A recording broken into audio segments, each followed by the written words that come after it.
pouvoir passer à la dernière délibération concernant les délégations. Justement, il faut que tu lises la charte. Ah, c'est obligatoire.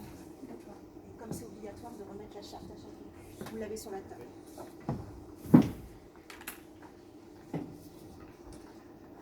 Vu la loi 2015-991 du 7 août 2015 portant nouvelle organisation territoriale de la République, notamment son article 15. Vu le Code général des collectivités territoriales, notamment l'article 1111-1-1, considérant que le maire est tenu de lire la charte de l'élu local à l'ensemble du conseil municipal qui exerce leur mandat dans le respect des principes de déontologie consacrés par la présente charte de l'élu local. Je vous lis donc la charte que vous avez sur votre table. Premièrement, l'élu local exerce ses fonctions avec impartialité, diligence, dignité, probité et intégrité. Deuxièmement, dans l'exercice de son mandat, l'élu local poursuit le seul intérêt général, à l'exclusion de tout intérêt qui lui soit personnel, directement ou indirectement, de tout autre intérêt particulier.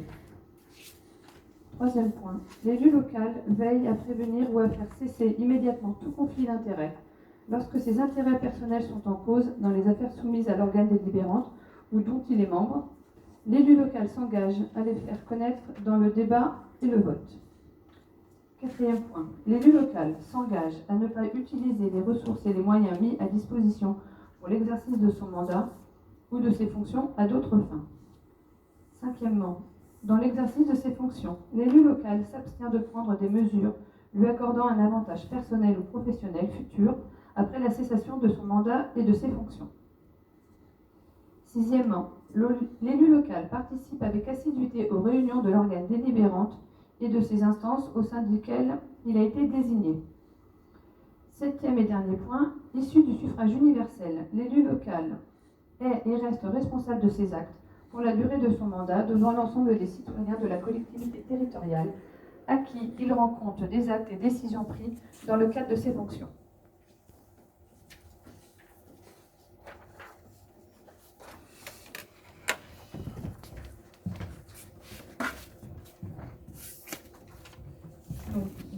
Dernière délibération de la matinée concernant les délégations que le conseil municipal donne au maire.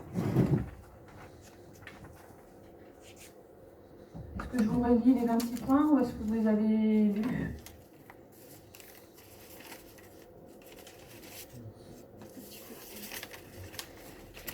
Personne ne répond. Oui, hein.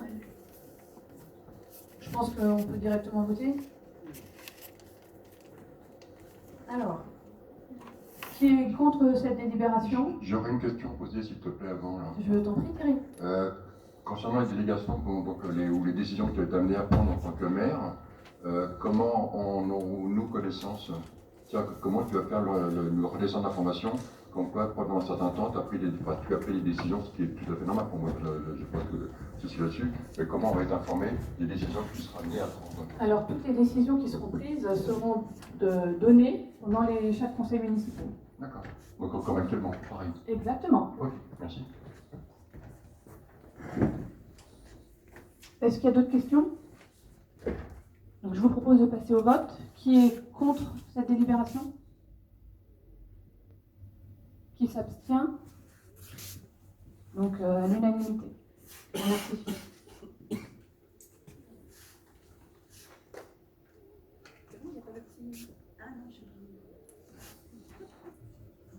Bon, du coup, je déclare la séance close.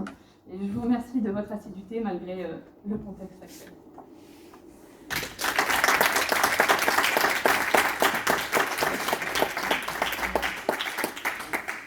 Alors, j'ai des signatures, le secrétaire de séance, les deux assesseurs et le maire. S'il vous plaît. Question pratique aussi, comment est-ce qu'on va te nommer? On va t'appeler Madame le maire, Madame la maire Alors, unanimement, tout seul comme une grande, j'ai décidé que ce serait le maire, puisque historiquement, c'est un nom masculin, même si on tend aujourd'hui à féminiser les professions. Là, c'est pas une profession, c'est une fonction. Je trouve que c'est quand même plus joli. Et puis aujourd'hui, on a une sage-femme qui peut être exercée par un homme et ça choque personne. Donc, sera le.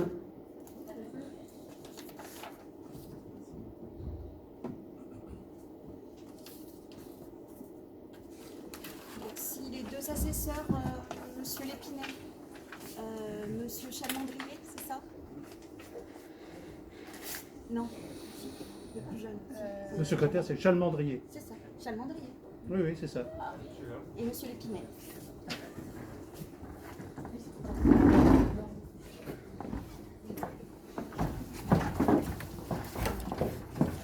C'est le procès verbal, il y a les présents, il y a l'absent, les deux noms des assesseurs, le nombre de présents, les deux listes, le maire, l'élection du maire, donc il n'y a pas eu de deuxième tour de scrutin, il n'y a pas eu de troisième tour de scrutin, là, on a laissé diminuer, il y a deux listes, voilà les résultats, 27 votants, il n'y a pas prévu, là, le résultat c'est 14, c'est les résultats et puis là, ici, vous signez.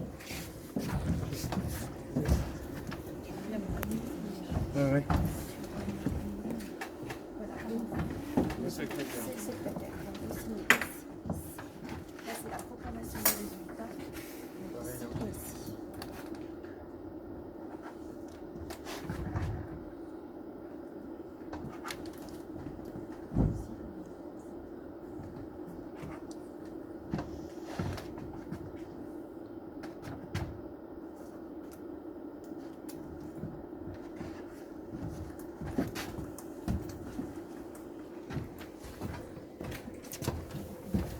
Tu as vu ce que tu veux, donc je viens.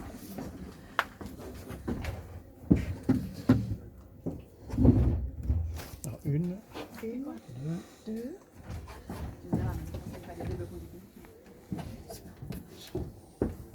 Ici.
Parfait.